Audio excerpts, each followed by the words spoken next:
Welcome to another segment of Recovery Live Global. Recovery Live Global is on the move. We have been interviewing treatment providers since we started, and now we have been mandated to move into the area of prevention. And so I feel real good about that I can be here at LAHC interviewing a prevention provider. And so I would like for you to introduce yourself and introduce your program and then talk to us. We are a global platform, so we on multiple platforms, so talk to us. Thank you so much for having LAHC and welcome. It's an honor to be here. My name is Miriam Ishmael. I'm the director of the Substance Use Disorders Department at Leaders Advancing and Helping Communities. Okay. Our program was started in 2015 due to a pressing need in the community. And Detroit Wayne Integrated Health Network took a chance on us. They believed in us and they believed in the need for prevention services in the community. And we've been a prevention provider since then. Okay. Servicing Wayne County, primarily Dearborn Heights, Inkster, Garden City, Livonia, so many different zip codes in Region 7 in Wayne County. We provide a wide range of prevention services, ranging from SINAR programs to skill-based programs for youth, targeting middle school and high school students, as well as we lead evidence-based, culturally competent services with parents and families. We're also one of the 2 prevention providers to provide youth gambling prevention services in this region, and we're very proud of that partnership and the services that we provide. We also provide harm reduction strategies. We provide bilingual, culturally competent Narcan trainings and Narcan distribution in our county, specifically Dearborn and Dearborn Heights. Yeah, I like that. You know, when you think about recovery, you think about prevention. And it don't ethnicity. We find out that it cross all ethnicities. Substance use disorder, it cross educational boundaries. It cross cultural boundaries. It cross. I mean, it don't discriminate. When you think about the substance use disorder prevalence that's going on, it'll pick up. I mean. It don't matter. It don't matter if you're a doctor or if you just a person on the street. Right. It don't matter if you speak Spanish, English. It don't care about those cultures. It's just on the move. And so as many agencies, prevention agencies that we have out here to provide interventions to assist individuals with the dynamics that's going on. I heard you say harm reduction, which is kind of new. I want to say a little newer than some of the other interventions, and that's when you talking about prevention on a harm reduction level, where you're not using traditional interventions. You using other interventions to help people to even take a look at it. I was told that they have some mobile units out there. They got different processes out there, and they really trying to make a difference. You talked about the school systems. Are you connected with any of the school systems? Yes, we work very closely with the different school districts. But I want to go back to an important point that you made about that, substance use does not discriminate. And I love that you said that, because really, Leaders Advancing and Helping Communities, we used to be known as the Lebanese American Heritage Club. We were founded in 1982, and it was just a bunch of immigrants that really enjoyed playing soccer.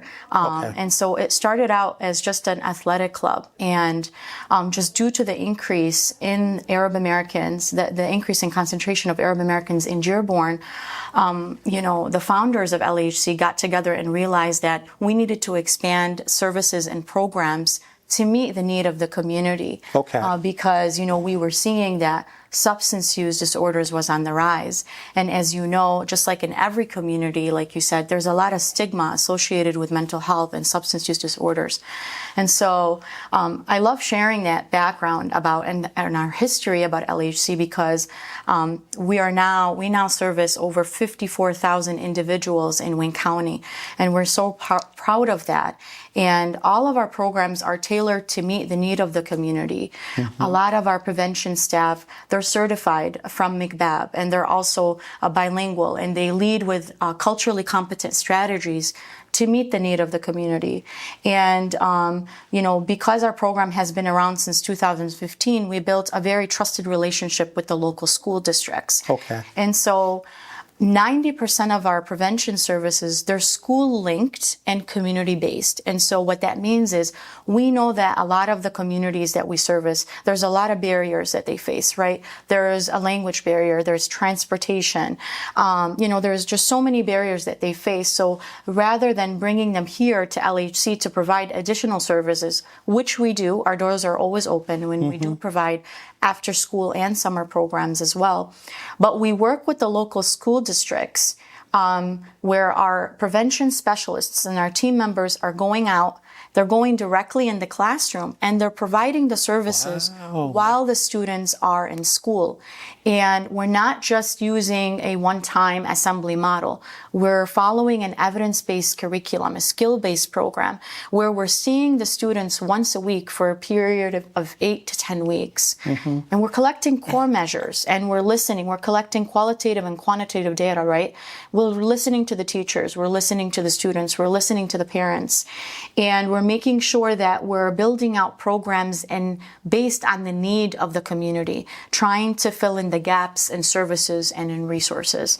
And so really it's our partnership with Detroit Wayne as well as the local school districts that have really, kicked us off and made sure that our services are reaching everybody in the county. It's really due to that partnership. And that's a perfect platform because of the stigma that's associated with it. Most people don't want to raise their hand and say that my mother struggled, my father struggled, I'm a child and I struggle.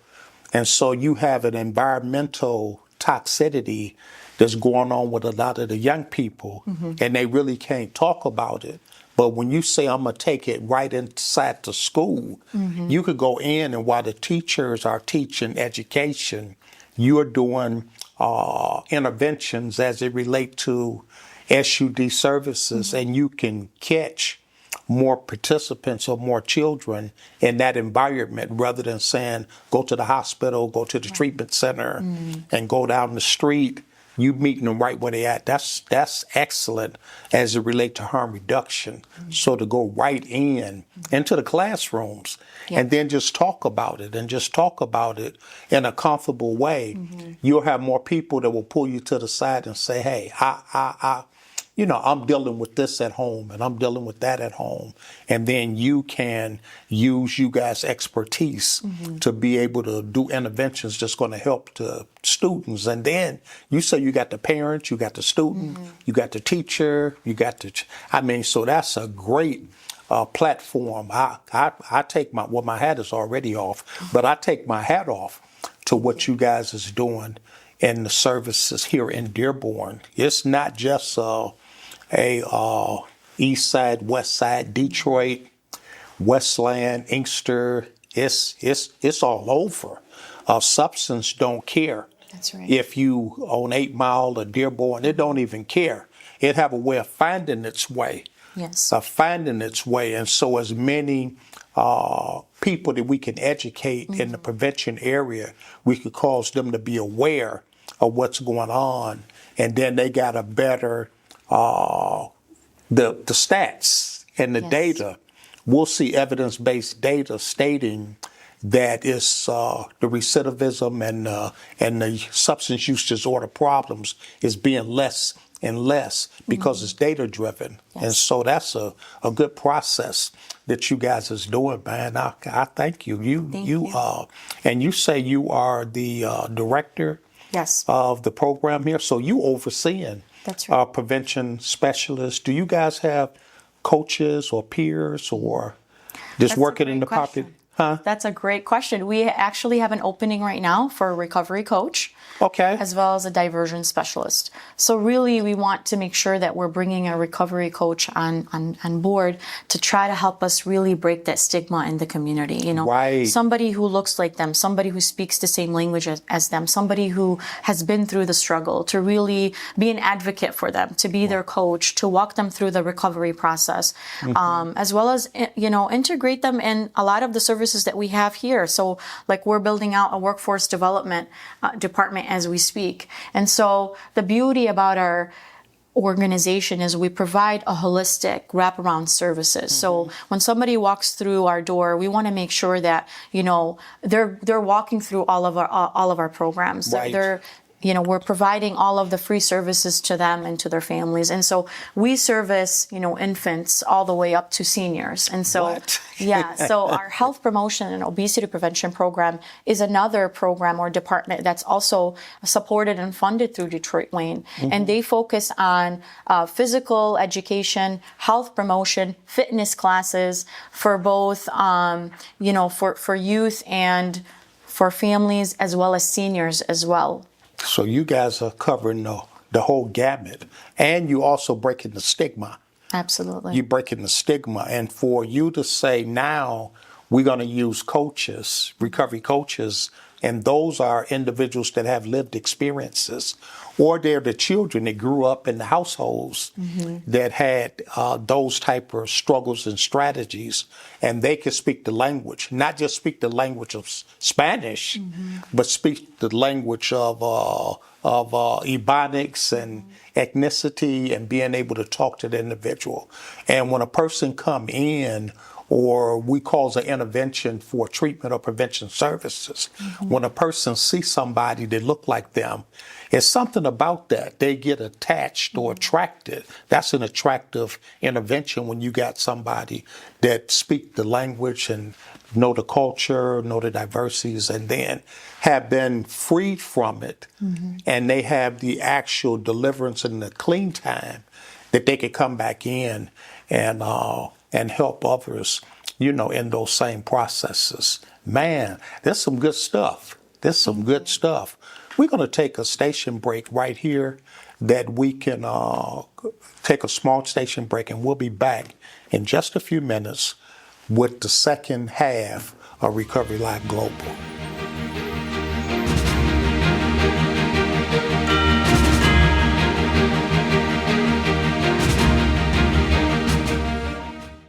The opioid epidemic still exists across all zip codes and without boundary, but there is hope and there is help. The Detroit Wayne Integrated Health Network offers treatment, prevention, and recovery resources for those struggling with addiction. Detroit Wayne Integrated Health Network has trained clinicians that will talk with you and get you connected to the help that you need. We will help you on your recovery journey. Call us anytime, 24/7 at 800-241-4949. We are here to talk, here to help. Hi, I am Katrina Barnes, and you're watching Recovery Live Global.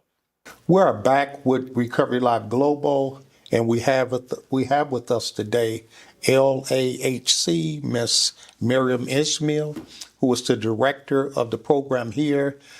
We have been talking about the prevention side to recovery, and you just walked right down through there and told us a lot. You shared your history, you shared the platform that you guys provide with. And right now we have our administrator, Miss Katrina, who have a few additional comments, questions that she wanted to engage in today. Hi, Ms. Ishmael, and thank you for this opportunity for Recovery Live Global to come on your platform and your huge product that you have in the prevention of substance in the community. Thank you so much for taking this opportunity and this time with us. I wanted to ask a little bit more about the programs that's in place with like school-age kids and just the younger and the youth generation, because it has been your thing has been recently the youth. Yeah, my passion is So reaching. just to hear a bit more about the youth and what's offered and what is the requirements before they're able to even get into your programs? Is there some type of counseling, therapy, or something that they need? Is it parent approved? Like, how does youth interact with your mission? That's a great question. So we have a wide range of services provided to youth in the schools. And I want to say 90% of the programs provided are free of charge, and they're offered to everybody. So we use a universal strategy services. So whenever a school reaches out to us asking for example, our Bachman Life Skills program, we send a consent form home with students to their household, and parents have the opportunity to opt out or give their their child the opportunity to stay and enroll in our program. And we hardly ever have received consent forms back. And so it's a universal program. It's offered to middle school and high school students free of charge. We're going directly in the classroom. We're seeing the students once a week for 8 to 10 weeks. We also offer one of the largest scholarship programs in this area. We've awarded over $1.5 million in scholarships to high school students. We have the criteria listed on our website, but basically there's like a minimum GPA that they have to meet and like a short essay that they have to write. The beauty about our scholarship program is that we have a matching agreement with the local universities in our area. Okay. We also have an after-school program known as the Youth Bridge to College program, and that one is offered here at LHC as well as the different school districts. That one is also free of charge. It is an 11-week module skill-based program offered to high school students as well. Now, there are some services that are based on a referral system, and so we have a partnership with 19 District Court. We work with their probation department. And so any juveniles that are placed on probation for minor offenses, right? First time offenses, curfew violation, getting caught with a vape on school grounds, breaking into an NRA to play basketball, so on and so forth. And so they are court mandated to go through our Bachman Life Skills program. So, our prevention specialists provide a service to them free of charge as well, either for 4 weeks, 6 weeks, or 8 weeks, just depending on the term of their probation. And they have to go through our program to be in good standing with their probation. We also have an alternative to suspension program, and that one is based off of a referral system. So either their school social worker, their counselor, their teacher, or it could be a police officer that pulled them over as they were driving. And so instead of just, if they're getting caught with vapes on school grounds, or if they're underage and they're vaping, in the city of Dearborn, rather than just giving them a citation or, giving them an out-of-school suspension, they're referred to LHC for our prevention specialists to provide a skill-based program. Because, the overall goal of our program is to really look at the local conditions, try to increase protective factors and reduce risk factors when it comes to preventing the onset of substance use disorders. I like that. I do. The alternative program, I really like that, rather than the punishment, when you could provide alternative.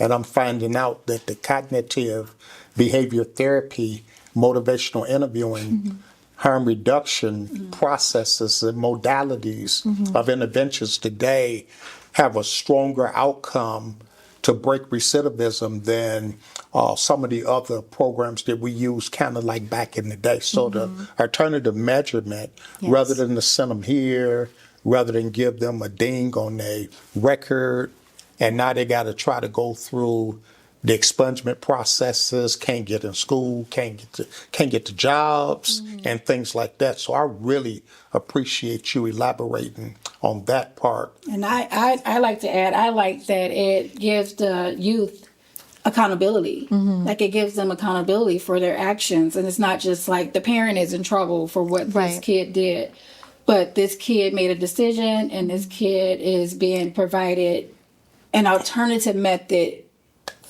that is gonna enhance their, enhance their mindset. Absolutely. So when it comes to the next time, they're gonna think like, not that I might go to jail, or I might, you think of all the bad things that can happen, but there's some good that can come from me as a youth if I, make a better decision. Make a better decision. So kudos to you and your awesome things that you have going on here. I'm honored to be here, and this has been phenomenal information. So you had some more to talk about as far as like the mental part of it. Sure. So another thing that we have is we focus a lot on our youth. So we have a peer-to-peer ambassador program as well, and we have a youth action committee. We actually have a partnership with the CDC and the Office of Drug and Control Policy, where we focus on Dearborn, but we also did a community needs assessment, and we realized that there was a gap in services in Inkster and Dearborn Heights. And so we now have a drug-free community coalition, but what we built from that is a youth action committee that's comprised of different youth from the different schools in the areas that we service.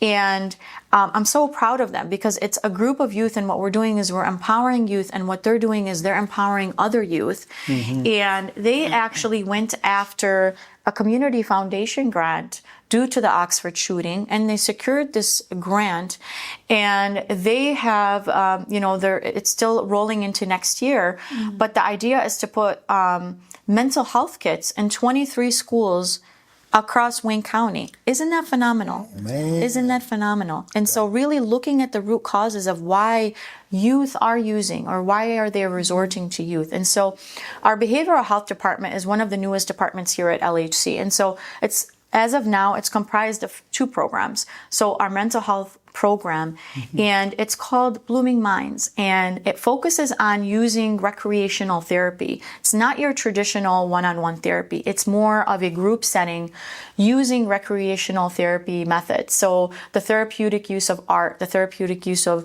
music, the therapeutic use of yoga, and really it's to, improve overall mental health wellness. And that breaks the stigma. Absolutely. When you're using interventions like that, because Alpha or Gen Z's populations, the Gen Z population is they're like that. They're electronic. Yes. They're with their hands. They like interaction. They like this part.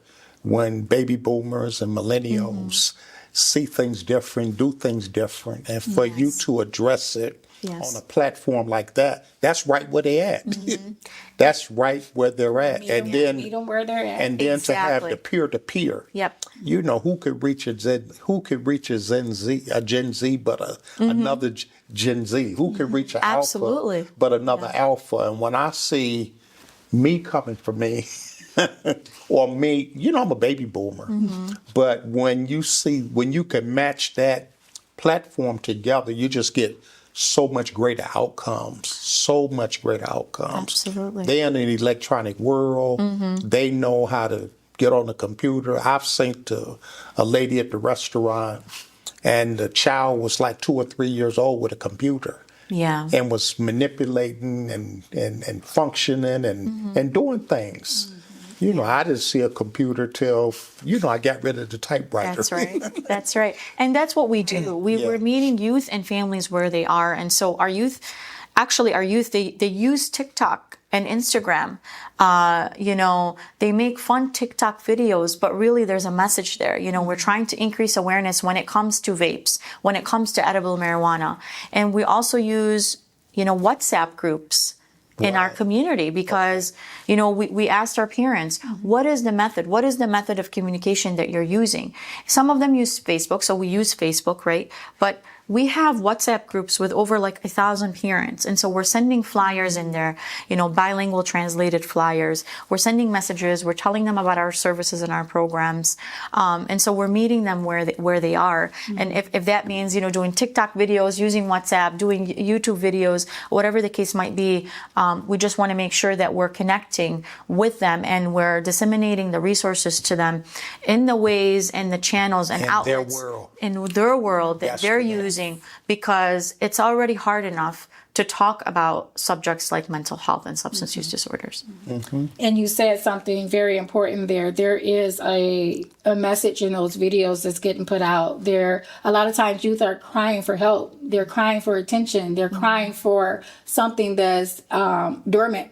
Yes. And been dormant for many, many years. And they've been trying to, they've been trying to connect the dots, connect those feelings, connect those voids as to why I want to use, because there's a reason. that they're using, and to have a preventative method before it gets to that starts with them being able to pour out what's going on the inside. So just thank you. TikTok might be the way. TikTok just might be the way to save the day. So it's incredible that to connect with the youth in a way that is insightful. They're learning, and they're learning about themselves. I like that you guys put forth programs where it's teaching them more about themselves and what's going on with themselves. And then those peer connections, they can kind of partner up with someone that has some familiar stories Right. about what happened when they were 6, you know? Absolutely. Because that's where it kind of stems from, when they were a child and they could remember those things that they never talked about. Absolutely. And I like what you said, the 8 dimensions of wellness.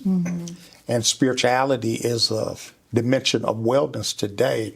And that's connecting people to where they're at spiritually. Absolutely. And when you could meet a person where they're at spiritually, you could help them. I mean, everywhere that I've been reading and in my research, you meet people where they're at. So it's a whole different platform than religion. We're talking spirituality. Absolutely. And they made that inside of the dimensions of wellness right now. So not only do I need to do my physical, my social, my environmental, my intellectual, I got to do my spiritual, my financial, and all of those dimensions, because you want to have the holistic approach to being wellness. I don't just want to be well in one dimension of life and then sick in the 7 other dimensions of life. We need to balance that thing out. And I've been using that 8 dimensions of wellness with all types of population. And it's becoming effective. A lot of people give me a lot of pushback because they don't think they need to look at it from a holistic approach. They want to look at it from one area. But when you can look at it from multiple areas, that means that I can get my eyes looked at, I can get my feet looked at, I can get my brain looked at. Absolutely. I can get into my social world, I can get Yes. into my spiritual world, I can get my money together, I can get, and all of that could be triggers, or it could be not just triggers, but it could be things that's going to cause me to feel bad. And when things cause me to feel bad, I usually kind of resort back to what I'm used to. Yes. And it could be, like you say, vaping. Yep. It could be smoking marijuana. It could be alcohol. There's some of the other dynamics that's out here today. And so we just want to say thank you, thank you, thank you, thank you, thank you. Thank you both. I Thank you really so much. enjoyed this interview. Man, we got to come back and pick up some more one There's day. a lot more information out there, I'm sure, that we Absolutely. love to And get so captured. we just say thank you. And I want to say to the camera, this has been another segment of Recovery Live Global. I'm your host, Jesse Washington. I have with me today Miss Katrina Barnes, admin, and then I have Marion Ismail as the director of LAHC program, and it's been another segment. In closing, sometimes we don't know who tuned in to our program, and it's a global platform. And here is a lady or a man, a senior or a child that have accidentally pushed the button and tapped into Recovery Live Global. Accidentally, I don't know how they got there. Is it anything you want to say to that person? I just want to say thank you so much for the opportunity for having LAHC. And I want to say that, there's so many resources out there. You're not alone. There's providers like LAHC and so many providers around the county. Just reach out for help. Recovery is possible. Treatment is possible. Hopefully for a better future of all of us, coming together and tackling this opiate epidemic. Thank you. Thank you.